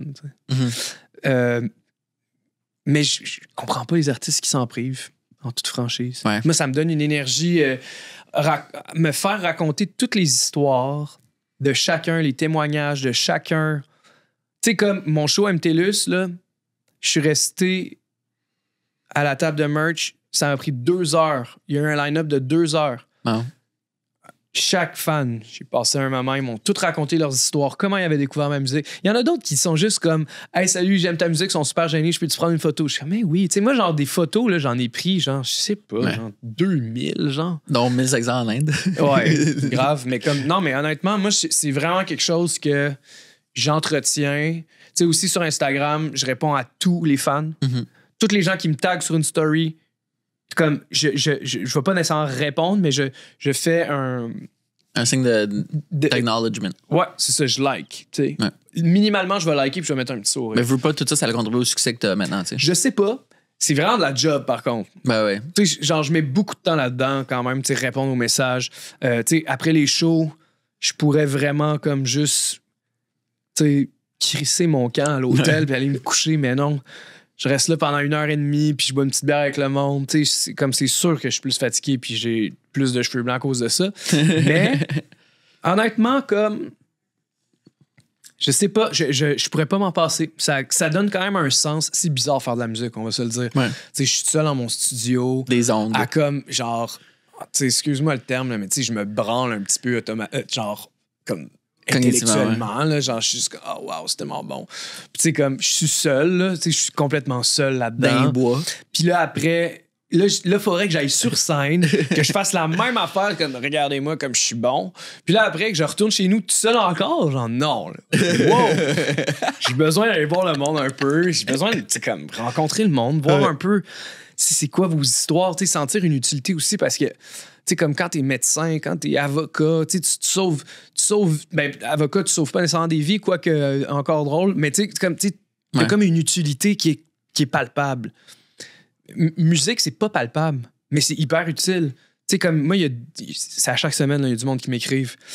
Cette année, ça a été, tu sais, comme, il y en a qui vont me dire, ça a été une année incroyable, puis ta musique, elle m'a accompagné toute l'année, puis genre, je voulais te remercier pour ça. Il y en a d'autres qui vont me dire, je me suis séparé, j'ai perdu mon meilleur ami, il s'est suicidé, puis ta musique était là pour rendre comme adoucir tout ce moment-là, puis ça m'a fait un bien immense. Tu sais, tout ça, ça me dit, OK, genre, ce que je fais tout seul dans mon studio, ça a un impact dans la vie des gens, puis ça a une utilité. Parce que c'est quand même important, peu importe ce que tu fais dans la vie, il faut que tu te sentes utile. Ouais. Parce que du moment où tu te sens plus utile, c'est comme, c'est un peu, tu sais, c'est un peu, je dirais, l'essence même de l'être humain, d'être utile envers l'autre. On est des êtres sociaux, on a besoin de sentir qu'on est utile face à l'autre. Fait comme, puis la musique, moi, je comprends pas encore là, puis il y en a bien des artistes qui ils sont juste dans leur studio, ils font leur petit show, ils parlent à personne parce qu'ils sont trop cool ou je sais pas quoi. Ils sont sûrement mal à l'intérieur, là, je sais pas trop c'est quoi leur problème. Mais je trouve ça vraiment bizarre. Je sens que, tout comme moi, t'adores le Québec dans ton cœur. Mais en même temps, t'es fier de faire voyager ta musique puis de l'exporter ailleurs. Ben oui. Comment tu vis avec cette dualité géographique? Écoute, tu sais, le Québec, c'est ma maison. Ouais. Et ça le sera toujours. Je vais jamais habiter ailleurs que le Québec. Ça, c'est sûr. T'sais, ma famille est là. T'sais, mon enfant est en train de commencer sa vie là. Ma blonde, sa vie est là. Tout, c'est ma maison, c'est ma vie. Après, comme je me considère extrêmement chanceux, je pense que ça m'emmerderait quand même de juste faire de la tournée au Québec. Là. Je ne vais pas te mentir. Grosse tournée, Shawinigan, Val-d'Or. C'est cool d'aller là. C'est vraiment le fun. Mais la chance que j'ai de pouvoir découvrir... l'an passé, je pense que j'ai découvert 11 différents pays. C'est tellement une chance incroyable. J'ai découvert des cultures, j'ai découvert des paysages que j'avais jamais vus de ma vie. J'ai rencontré du monde. C'est vraiment... c'est une chance immense. Fait que c'est comme... Je trouve que, encore là, ça revient un peu à notre discussion du début. Je suis comme tellement dans une bonne posture que j'ai juste le goût que ça continue. J'ai toute ma vie vraiment bien ancrée au Québec, dans ma petite forêt. Puis après, je m'en vais comme partout dans le monde, jouer ma musique dans des événements qui sont souvent incroyables. C'est comme... Mais c'est vraiment fun que justement tu prennes, mettons, Claude Pelgag au lieu d'une voix anglophone, internationale. Ouais. Puis que les gens embarquent là-dedans, tu sais. Ouais, absolument. Écoute, même premièrement, que Amtrak a décidé de faire un remix de Claude Pelgag, qu'il fasse ce choix-là, j'étais comme shit, c'est audacieux, il comprend pas un seul mot de français, ce gars-là. Là. Il adorait. Il trouvait ça. Puis ça, c'est un autre point, comme le fait que. J'ai quand même l'impression que le fait que, premièrement, je parle fluidement anglais, mais j'ai clairement un accent. Il pense toujours que je suis français, mettons. Mm-hmm. Je pense que ça joue quand même sur l'unicité, je veux dire, de mon projet. Oui. Que ça soit francophone. Puis qu'il y ait des artistes francophones. Puis les anglos adorent, là. Tu sais, moi, le nombre d'anglais là, qui me disent, ou peu importe quelle langue, allemand, whatever, là, tout, là. Puis, tu sais, ils écoutent Signal, puis ils disent, tu sais, je comprends pas un seul mot, mais j'adore. Tu sais, c'est beau, c'est un beau langage, c'est beau, tu sais, c'est comme ils aiment ça. Fait que... Je suis sûr que le Québec a un bon... le français a un bon branding international. Complètement. Tu sais, Paris, c'est une des villes les plus visitées au monde. C'est ça. C'est beau, le français. Il y a un charme. Il y a un charme. C'est pas comme... Tu sais, mettons, l'allemand... semi-charmant. Imagine tes chansons avec du russe. Imagine qu'il y a un remix. Semi-charmant. C'est comme une langue un peu plus gutturale. C'est comme un peu... Tu sais, c'est sûr, on est chanceux de parler français. Puis moi, ça va toujours... J'aurai toujours des chansons francophones dans mon projet. Là, parce que ça fait... C'est vraiment l'ADN de mon projet. Puis je pense que, tu sais, pour... Tu sais, mettons, me différencier justement des artistes qu'on a nommés, là, tu sais, Keitra, A-Track, Apache. Tu sais, je pense que je suis le seul qui prend cette peine-là, si on peut dire. Tu sais, alors que, tu sais, comme Apache, tu sais, il est belge, là, tu sais, comme il parle français à tous les jours de sa vie. Puis Kevin, Keitra, il doit sûrement... je sais qu'il habite à LA, mais je suis pas mal sûr qu'il parle beaucoup en français, tu sais, mais il n'y a pas de place pour le français dans son... À moins que je me trompe, je connais pas tout leur catalogue, peut-être que je me trompe. Mais, je sais pas pourquoi je dis ça, ça change un peu rien, mais au final, je vais continuer à intégrer le français dans mon projet, ça c'est sûr et certain. Je sais, on fait les entrevues que j'ai écoutées au fil des années, puis aussi pour aujourd'hui, la place vraiment importante et symbolique que ta mère a occupée dans ta vie à te pousser pour ton art. Ouais. Chose qui est une scène, c'est peintures pour elle. La première fois que j'ai vu le mini-docu que tous tes remixes, c'est des peintures de ta mère. Ouais. Ça, je trouve ça incroyable. Comme, autant, même si c'était pas ta mère, ça serait incroyable. C'est juste de prendre une photo puis la remettre en peinture, je trouve ça c'est pas magnifique. Du AI, c'est ça, c'est pas du AI. C'est avant le AI. C'est ça. C'est des vrais... C'est comme si c'est vraiment un humain avec une sensibilité comme humaine, des émotions, puis du temps, là. Ouais, des heures. Des heures et des heures. C'est sûr... Une mère va passer beaucoup d'heures pour son enfant dans sa vie. Il ne doit pas y avoir beaucoup d'artistes sur Spotify que leur mère a fait leur artwork, tu sais. Non. Pour moi, c'était comme ça allait de soi de faire ça parce que, tu sais, pour ceux qui savent pas, tu sais, comme. Bon, je fais de la musique pour plein de raisons, là, mais comme j'ai eu la chance d'avoir principalement une mère qui me pousse, puis qui m'appuie, puis qui me qui m'a sorti, en fait. Parce que moi, j'ai étudié en sciences politiques avant à l'université. Puis ma mère m'a extirpé de là. C'est quand même... J'avais 22 ans, là, 21 ans. Que ton père, ton parent te dise, là, c'est assez l'université, lance-toi en musique. C'est comme d'habitude, c'est l'opposé. C'est là, lâche la musique, puis va faire des vraies études, là, comme, va faire une vraie job, là, parce que, elle me mettait, elle savait que je me mettais à risque, mais elle m'aimait, ben, elle m'aime encore, mais elle me faisait tellement confiance, puis elle m'aime tellement qu'elle m'a poussé vraiment à vas-y, genre, puis je vais t'appuyer. No matter what. Par contre, pas pour une durée indéterminée. Je te donne tant de temps, puis si dans ce laps de temps-là, t'as pas réussi à faire ta place, je vais arrêter de t'aider puis tu feras tes choix. Tu sais, c'était pas comme genre, fais tout ce que tu veux, puis tu sais, j'étais quand même en danger, fait qu'il fallait que je me dépasse, il fallait que je performe, il fallait qu'il y ait des résultats à mon affaire. Fait que, non, ma mère, honnêtement, tu sais, si elle avait pas été là, tu sais, même moi, tu sais, je faisais de la musique dans mon sol, j'habitais encore chez eux, je passais comme 10 heures dans le sol, là. OK, puis, tu sais, elle le voyait, là, je passais tout mon temps là-dedans, j'étais en sciences politiques, je pétais des scores, mais comme j'étais en dépression, puis sinon, j'allais boire genre à l'Ozone Laurier, là, ou Grande Allée à Québec, là, tu sais, c'était ça ma vie, tu sais. Ou, puis faire du beat. Fait que, c'est sûr que, tu sais, comme quand ma mère est descendue dans le sol, puis elle m'a dit, bon, là, qu'est-ce que tu veux faire dans la vie? Puis là, je dis, ben, je veux faire de la musique. Tu sais, sans aucun, même aucune hésitation, je veux faire de la musique. Là, elle dit, bon, ben, tu vas faire de la musique. Tu lâches l'université là. Tu te pognes une job. Tu stacks du cash pendant 1 an. Tu vas rester à la maison. Ça va rien te coûter. Tu stacks ton cash. Puis après, trouve-toi un programme à Montréal. Moi, j'habitais à Québec. Trouve-toi un programme. Tu sais, comme quelque chose qui va te structurer quand même un peu. Trouve-toi un programme. Ça m'a pris 5 minutes. Là. J'ai trouvé tout de suite. J'étais comme clac, clac, clac. Musique numérique à l'Université de Montréal. C'était fait. Je droppais ça. Boum. J'ai livré de la pizza pendant 1 an, j'ai stacké mon cash, puis après, j'étais parti, là, puis avec un seul objectif, et ça a toujours été le même, puis c'est là encore à ce jour. C'est pour ça que j'ai comme un peu le couteau entre les dents encore. Je suis comme toujours genre, même si je trouve que comme mon projet a atteint une certaine maturité, j'en veux encore quand même plus, et puis je bûche, puis j'étais un peu workaholic. Là. Je travaille vraiment beaucoup tout le temps. Je pourrais pas faire autrement, mais c'est parce que c'est comme ça que ça a commencé, tu sais, j'avais pas le choix, là. Fallait. Puis, non, c'est ça, ma mère, honnêtement, c'est vraiment pas tous les parents qui auraient eu le courage d'écouter leur enfant. Malgré tout ça, qu'est-ce que tu vas prendre de ta mère que tu vas inculquer à ton fils, puis qu'est-ce que tu vas pas prendre de ta mère pour inculquer à ton fils? Oh, shit. Bon, ce que je vais prendre en premier de ma mère, puis que je vais... l'inculquer à mon fils, c'est clairement cette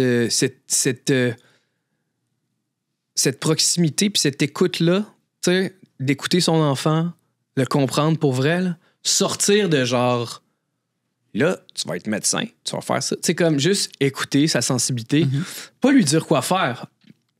Parce que c'est pas intéressant de se faire dire quoi faire, on s'en fout. Mais de vraiment comme... faire confiance puis écouter. Puis ce que j'aimerais ne pas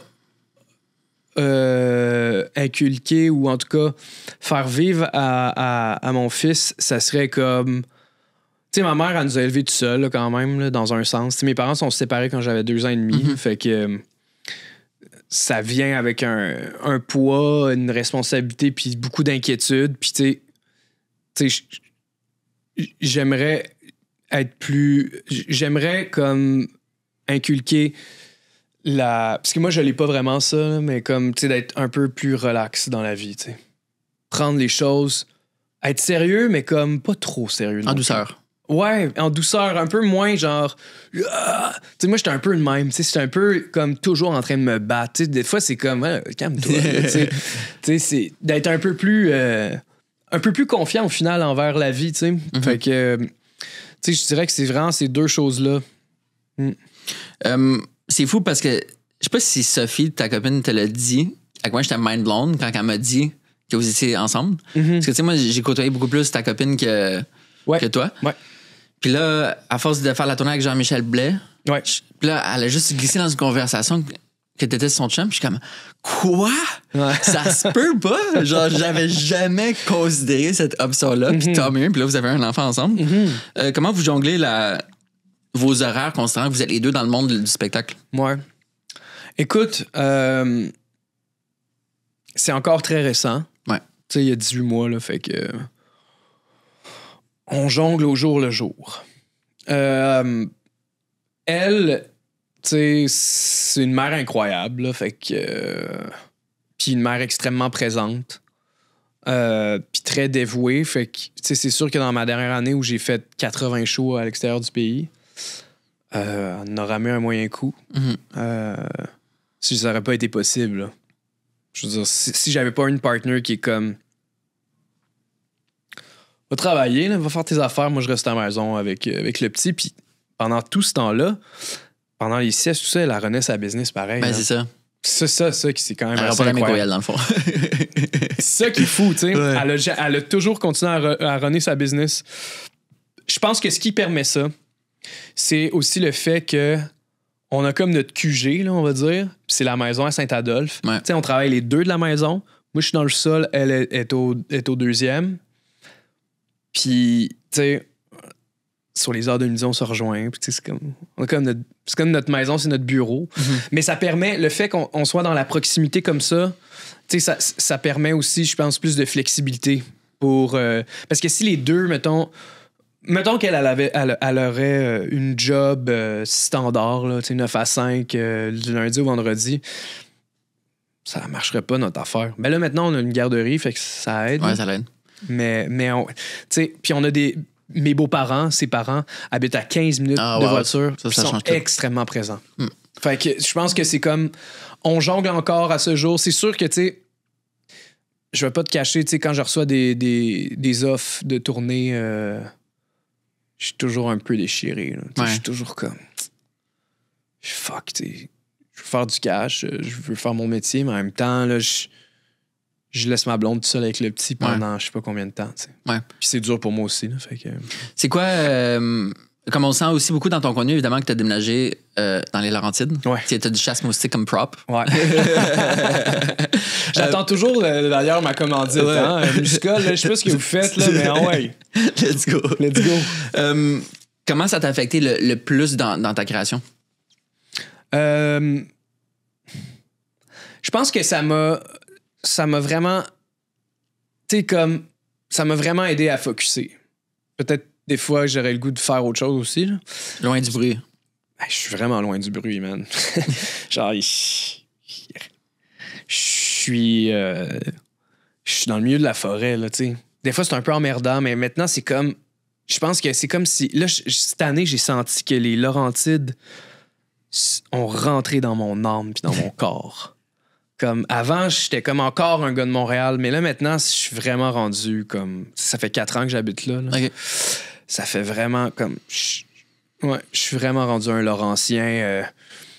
Comment ça affecte mon travail? C'est sûr que, tu sais, comme...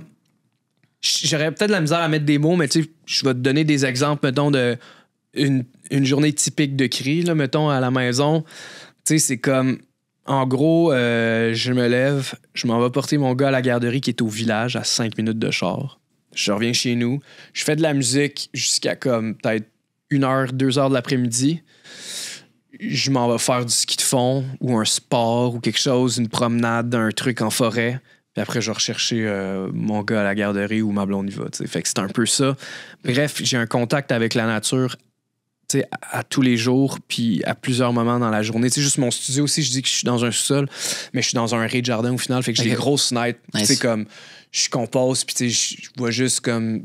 Des mésanges. Ben, des oiseaux, puis genre des arbres, des gros sapins, là, plein de neige. Tu sais, c'est vraiment comme... C'est quoi les spots que tu vas, mettons, faire du ski de fond, des promenades dans le coin? C'est chez nous. Là. Ah ouais? Ouais, genre, j'ouvre la porte de chez nous. That's it. Je mets mes skis, puis je pars. Tu sais, j'habite dans plein milieu de la forêt, fait que je fais toutes mes trails moi-même. OK. Malade. Puis je me promène... c'est un peu dangereux, là, j'y pense, parce que, tu sais, je suis vraiment tout seul. Puis, tu sais, je vais vite. Parce que s'il y a des sacrées montagnes, là, des grosses côtes, puis je descends ça, je vais sur plein de lacs sauvages. Finalement, des fois, je vais pogner le réseau de Saint-Adolphe, qui peut mener au réseau aussi de Morin Heights, là où il y a comme 185 km de pistes de ski de fond. Tu es rattaché au petit train du Nord, comme mettons, ces réseaux-là rejoignent-tu le petit train du Nord à un moment donné, non? Non. OK. Non, on est comme plus à l'ouest, mais c'est un terrain de jeu infini, là. Ouais. C'est infini. Surtout si, comme tu te fais pas chier avec le trafic pour revenir à Montréal ou y aller, tout est good. Tu sais, comme, moi, au final, je suis jamais dans le trafic ou presque jamais. Ouais. Les seuls moments où je vais l'être, c'est comme... Venir ici. Ouais, mais là, check, je suis quand même aussi, tu sais, là, mettons, je viens ici. Pas retourner chez nous tout de suite. Non, c'est ça. Je vais aller voir mes amis un peu. Je vais attendre qu'il soit comme 8-9 heures du soir. Puis, je retourne à la maison. Y a-tu d'autres spots que tu profites dans le coin, mettons des restos, des cafés que tu vas régulièrement? Ouais, vraiment. Juste dans mon village, il y a pour vrai la meilleure pizza au Québec. C'est ça? J'avais un ami. Littéralement. Ouais. C'est fou. C'est quoi le nom? Loupi. OK. C'est incroyable. C'est vraiment la meilleure pizza. Parce que, comme, honnêtement, genre, tu sais, mettons, pizza Gemma, tous ces trucs-là, là, tu sais, comme pizza italienne, là, vraiment, là, comme, c'est délicieux, là. Parfait. Mais tu sais, il n'y a pas grand-chose sur la pizza, là. C'est un peu gossant. Là, c'est comme, t'as comme les deux mondes de genre tradition un peu pizza italienne, avec la belle croûte, là, puis comme c'est vraiment bon. Puis là, en plus, tu sais, ils sont vraiment généreux sur le topping. Je le conseille fortement. Mettons, à part les Laurentides, c'est où que tu vas te ressourcer au Québec? J'ai l'impression que tu as quand même beaucoup touché le territoire à cause des shows et tout. Ouais. C'est où comme des régions que tu adores et pourquoi? Ben, il y en a deux. À cause de mes parents, les deux. La première, c'est Charlevoix. Toute ma famille du côté de ma mère est là. Ils sont où? Clermont. OK. Puis ben là, maintenant, mes grands-parents ont vieilli un peu. Ils sont rendus à la Malbaie. OK. Mais mon cousin est encore à Clermont, mon oncle aussi. C'est tellement beau pour ce coin-là. Ouais, c'est vraiment beau. Ben, tu sais, honnêtement, Clermont, c'est pas si beau que ça. Dans le sens, le vibe pour y aller. C'est comme un peu la ville au fond, là, comme industrielle un peu, mais comme c'est magnifique. Puis ma mère, elle a une maison aux éboulements. Oh, wow. Ça, ce spot-là. Ce village-là, quand t'arrives sur la route, là, puis tu vois le village. Fou, avec le coucher de soleil. Ouais. Là, comme les gens de montagne, tu vois même le massif de la petite rivière, tu vois l'île aux coudes, le fleuve, c'est fou furieux. La patinoire des éboulements, je l'adore. Ouais. C'est derrière l'église, vue sur la vallée, sur le cimetière, j'adore aller là. Ça, c'est vraiment magnifique. Fait que, tu sais, comme, c'est ça, ma mère a une maison aux éboulements, fait que je suis vraiment chanceux, check. Ma mère a une maison aux éboulements, puis mon père a une maison à Rivière-Ouelle qui est comme à 15 minutes de char de Kamouraska. Ah, wow. Fait que, tu sais. T'as comme les deux spots, l'un en face de l'autre ou presque, qui sont sublimes. C'est vraiment trop drôle, tu sais. Mes parents sont séparés, puis tu sais, je peux pas dire qu'ils s'aiment tant que ça, là. Ils sont séparés par le Saint-Laurent en plus. Ils font face. C'est comme fuck you, non, toi, fuck you, toi. Ça, c'est vraiment drôle. Ça me fait vraiment rire qu'ils finalement finissent, tu sais, après toute leur vie active et tout ça, parce qu'au final, les deux habitaient à Québec. Mais tu sais, finalement, qu'ils finissent un face à l'autre, mais tu sais, ils s'assurent quand même qu'il y a le fleuve Saint-Laurent qui les sépare. Ouais. Mais c'est deux écosystèmes, comme souvent, j'avais loué un chalet sur le bord de Saint-Germain-de-Kamouraska. Oui, c'est magnifique. Puis c'est fou, comme je recevais sur mon téléphone une alerte tempête de neige. Ouais. Puis là, tu checkes comme la carte radar de Météo Média. Puis c'est littéralement le Saint-Laurent qui scinde la tempête de neige en deux. Fait que de l'autre côté, Charlevoix, t'avais comme, je sais pas, 30 cm de neige, d'où pourquoi le massif, c'est incroyable. Ouais. Mais du bord de Kamouraska, rien. Non. C'était vraiment, c'est la coupure du Saint-Laurent. Pas beaucoup de neige tant que ça dans le... Ils appellent ça la côte du Sud, le Bas-Saint-Laurent, là, mais comme plus précisément, ce coin-là, c'est la côte du Sud. Puis, en tout cas, bref, c'est vraiment un coin incroyable. Je crois que Rivière-Rouelle, c'est le troisième ou quatrième plus beau coucher de soleil au monde, selon National Geographic. Mais le Bas-Saint-Laurent, tout ça, c'est ça. Là. Ils sont fiers. C'est comme, nous, on a les plus beaux couchers de soleil. Honnêtement, c'est vrai. Mais moi, je le crois, comme c'est vrai. Surtout là où mon père habite principalement. Il habite à la pointe aux Orignaux. Fait que c'est Rivière-Ouelle, mais c'est comme ça le dit, c'est une petite pointe qui s'avance dans le fleuve, puis ça tourne de même. Puis là, tu as une vue sur les hautes gorges de Charlevoix, les plus hautes montagnes. Le soleil se couche là-dedans, c'est de toute beauté. Incroyable. J'ai tellement de questions pour elle, puis attends, il faut que je choisisse parce qu'il reste 9 minutes. Vas-y. je sens vraiment que tu as une forte fraternité avec Jesse McCormack. Ouais, absolument. C'est quoi des éléments essentiels pour établir une fraternité? Pour développer une fraternité? Pas seulement d'un point de vue créatif, mais juste dans la vie. Premièrement, faut se donner la chance. Faut se donner la chance d'être des amis. Parce que c'est pas... Tu vois, tu sais, c'est pas nécessairement... Moi, beaucoup de mes amis, mettons, les premières fois que je les ai vus, j'étais comme, c'est qui ce testi-là? Qu'est-ce qui m'énerve? Tu sais? Fait qu'il faut se donner la chance d'être amis. Puis, il faut aussi alimenter une relation. Ouais. Donc, se voir... Tu sais, comme l'amitié, c'est tellement... Au final, c'est tellement en lien avec la proximité. Fait que comme si tu te vois souvent, si tu prends le temps de te voir ou juste prendre des nouvelles, appeler, tu sais, c'est vraiment ça. Après, c'est sûr, il faut avoir des points en commun, tu sais. Moi, je dirais, tu sais, avec Jesse, notre point d'ancrage, c'est la musique. C'est comme ça qu'on a développé notre amitié. Maintenant, on partage plein de choses hors musique. Puis, tu sais, on est vraiment des amis hors musique, mais c'était ça notre point d'ancrage. Je pense qu'il faut qu'il y ait un point d'ancrage.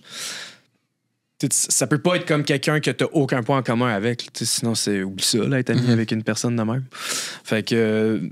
non, avec Jesse, on a vraiment une super relation. Écoute, tu sais, moi, au début, c'est drôle un peu, mais comment ça s'est fait, c'est que, tu sais, je l'ai juste approché pour qu'on collabore. J'étais un peu impressionné par lui, tu sais. Parce que, tu sais, comme, je sais pas, dans le temps, il était comme connu. Moi, j'étais rien. Puis là, j'étais comme, hey, tu veux qu'on fasse de la musique ensemble? Puis il disait oui. Puis j'étais, oh, wow. Puis j'étais full impressionné par son talent. Puis comme, c'est un peu un génie incompris, là, je trouve. Mais, puis c'est ça. Fait que j'étais comme plus intimidé au début. Puis finalement, on a développé vraiment une relation. On a collaboré beaucoup, en fait. Vraiment beaucoup. Puis tu sais, c'est un des rares avec qui je fais du studio.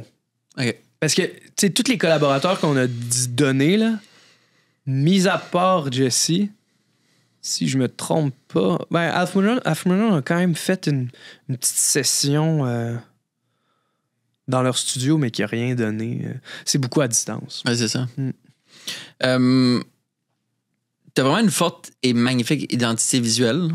Oui, les peintures de ta mère, mais mettons, photo de Will Arcan-Avant, Liane Benoît, André Rainville pour les shows. Ouais. Comment décides-tu ta direction visuelle?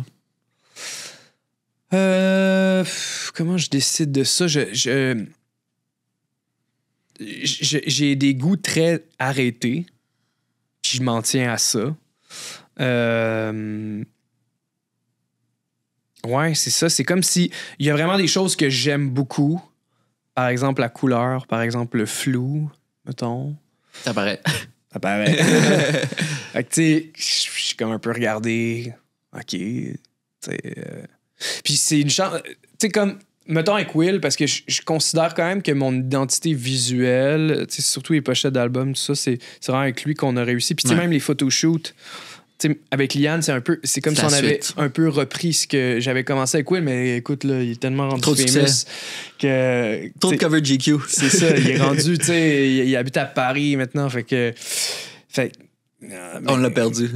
Ah non, nous, ben, comme quand je vais à Londres, on se voit, on s'aime full, puis je suis sûr que je viendrais le voir, puis je dirais, on se fait un shoot ensemble, je suis sûr qu'il serait willing. Oui. Mais écoute, c'est vraiment avec lui qu'on a développé mon identité visuelle qui s'est faite à travers beaucoup d'expérimentation, parce qu'on avait le luxe, on avait comme... On était à l'Éloie, là, puis genre, on prêtait un studio pendant toute une journée, on a essayé 1000 affaires, puis finalement, en fait... C'est ça. Okay. Puis là, de là, tu sais, moi, c'est vraiment important pour moi comme que tout visuellement soit consistant puis que ça ait tout du sens ensemble. Puis j'essaie vraiment... Comme avant, j'étais comme un peu gossant tellement j'étais exigeant sur à quel point je veux que ça soit concis. Là, maintenant, j'étais un petit peu plus lousse. Tu sais, il y a des choses où je veux vraiment jamais faire de compromis, mais tu sais, mettons, des photos de spectacles ou des trucs comme ça, tu sais, j'ai comme pas besoin d'avoir comme mon brand, tu sais, c'est assez, là, tu sais. Fait que... André fait une assez bonne job. Il fait une très bonne job, mais tu sais, c'est ça, ce que je veux dire, c'est que... Puis, je pense aussi comme... Tu sais, il y a beaucoup l'aspect aussi dans mon identité visuelle de... Tu sais, je parle beaucoup de ça, la proximité. C'est comme se sentir proche de l'autre. Tu sais, c'est comme quelque chose que j'essaie d'entretenir beaucoup visuellement aussi. C'est toujours des gros plans.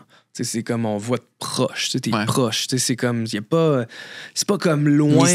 Mystérieux. C'est comme bold, là, c'est gros, c'est là dans ta face, puis tu sais, comme, prends-le, genre. C'est un peu ça. Dernière question, 4 minutes. J'essaie de voir. J'ai appris que justement que Fou N'importe Où, c'était pour une pub. Ouais. Peux-tu dire c'était pour quelle pub? Ouais, absolument. C'était quoi la compagnie? Bonjour Québec, ça, c'est Tourisme Québec, ça? Ouais. C'est pour Tourisme Québec. No way! Ouais. Si, let's go! Ouais, absolument. Wow. C'est fou, ça. C'est... je sais pas s'ils font encore ça maintenant, Tourisme Québec, mais il y a quelques années, écoute, Cult Nation, qui est une boîte, oui, de publicité, mais qui est aussi une boîte... de Charlotte Cardin. De Charlotte Cardin, en gros. Là, c'est un peu... c'est comme... C'est Charlotte Cardin, au final. C'est la colonne vertébrale. Exact. Très bien dit. Fait que eux ont eu ce compte-là, Tourisme Québec, puis en gros, il y avait toujours des chansons thèmes. Tu sais, il y avait comme toute la grosse campagne. Tu sais, ils filmaient partout au Québec, puis ils faisaient un gros montage, tu sais, Tourisme Québec, genre. Puis il y avait une chanson thème à chaque année, puis j'ai eu mon année. Puis j'ai eu une chance. Ça, c'est vraiment comme... Écoute, ça, c'est vraiment d'être au bon moment, au bon endroit, à bonne place, au bon moment. Tu sais, moi, à ce moment-là, je pense que c'était en 2018, ma vie a chamboulé, en tout cas. Je me suis retrouvé, finalement, à avoir un studio à Cult Nation, ou en 2017, en tout cas, à Cult Nation même. Que, tu sais, je connaissais bien Jason, puis tu sais, j'avais fait quelques pitchs de pub, parce que c'était un peu ma façon de gagner ma vie, parce que je faisais pas assez de shows dans ce temps-là.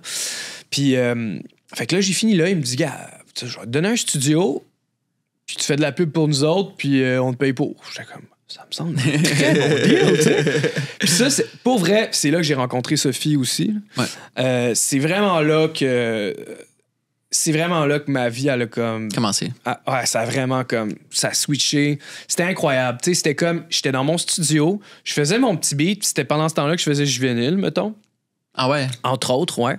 Puis on venait cogner à ma porte, puis c'était comme, hey, on a un petit pitch, là, via rail, 7000$, ça te tente dessus? C'est comme, ouais. Tu sais, j'étais vraiment pauvre, là, dans ce temps-là, puis c'était comme, wow. Tu sais, là, maintenant, j'étais riche. Tu sais, je pouvais comme faire ma musique, j'avais la liberté, c'était incroyable. Puis on a cogné à ma porte. Puis on m'a dit, hey, ça te tente-tu de faire Tourisme Québec? On va faire comme une reprise de Daniel Bélanger. Puis ça serait Charlotte qui chante. J'étais comme, of course. Ouais.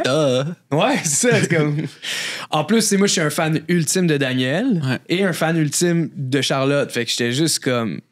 Moi, je peux-tu vous payer pour que je le fasse? C'est ça. Mais non, c'est eux qui me payaient pour le faire. Ça, en plus. Puis là, on a fait la toune. Puis quand la campagne de pub a parti, puis tout le monde, c'était comme, c'est devenu viral cette toune-là. Mm-hmm. C'était juste comme, c'est quoi cette toune-là? Tout le monde voulait savoir c'était quoi. Puis tu sais, Colt recevait plein de demandes, tout ça. Fait que là, on s'assoit, tu sais, avec Colt, puis on dit, hey, peut-être, on aurait peut-être juste comme en faire une version, parce que c'était juste 1 minute. Ouais. On aurait peut-être juste faire une version 3 minutes, en mode, tu sais, comme une vraie toune, puis on la sort, tu sais. Puis ça, là, je te jure, c'est comme... Ça a vraiment été quand même un élément déclencheur dans ma carrière parce que ça m'a vraiment fait connaître du grand public, tu sais. Parce que ça comme concordait avec Charlotte qui explosait. Ouais, en même temps. En reprenant une chanson qui est de l'ordre du patrimoine québécois. Ouais. Puis là, moi, j'étais le petit nouveau. Fait que, tu sais, c'était incroyable. Tu sais, cette tune-là, elle était dans le top 10 BDS, là, comme des radios tout confondu au Québec c'est commercial. Fou, ça. Pendant comme 1 an, là. C'est fou, ça. C'est un hit radio. C'est mon seul hit radio. Le meilleur. Ouais, honnêtement, je réécoute la tune encore, puis je suis comme... Vraiment fait une bonne job là-dessus. La pub de Tourisme Québec, il y a 2 étés, c'était une reprise de Les Chats Sauvages de Marjo, mais par Mayfly. Ouais. Et pour elle, la tune, comme... Je réécoute la pub juste pour écouter la tune. Ouais, mais c'est ça. Justement, un classique avec remix rafraîchissant. Absolument. Puis tu sais, comme... je pense que c'était la première fois qu'on faisait une reprise. T'as mené le bal. Non, mais c'est Jason, là. Ouais. Honnêtement, c'est lui qui a eu cette idée-là de faire cette reprise. Qui a mis les pions ensemble, c'est lui, tu sais. Jason Rando, pour ceux qui ne savent pas. Exact. Ouais. Moi, c'est moi qui ai fait la toune. Ouais. Tu sais, pas les accords puis tout ça, puis la mélodie... c'est Daniel. Mais tu sais, c'est moi qui ai fait comme le beat, puis tu sais, comme toutes les textures, tout le réarrangement. Puis, mais je pense que c'était la première fois parce que si je me souviens bien, les autres années d'avant, on était dans de la musique originale avec des noms. Je pense que c'était comme... Je sais plus c'était qui, là, mais comme d'autres noms. Tu sais, comme des artistes connus quand même qui faisaient une chanson originale pour Touriste Québec. Mais là, l'idée de faire une reprise, d'aller chercher quelque chose que les gens connaissent avec une nouvelle saveur, tu sais, c'était... Puis les images étaient vraiment incroyables aussi. Là, c'est fou. C'est une grosse campagne de pub qui m'a propulsé au final au niveau québécois. Ça a quand même été nominé aussi à la disque chanson de l'année. C'était la première fois que j'allais à la disque. Puis j'étais assis à côté de Charlotte Cardin. C'est un good look. Là. Insane. Ouais. Merci tellement d'être venu au podcast. Ça fait vraiment plaisir. C'était le fun. J'aurais pu parler encore. Moi aussi, j'ai tellement de questions. On fera un round 2. Exact. Épisode 100. C'est bon ça. Merci. Puis continue à faire ce que tu fais parce qu'on adore tout ça. C'est sûr que je continue.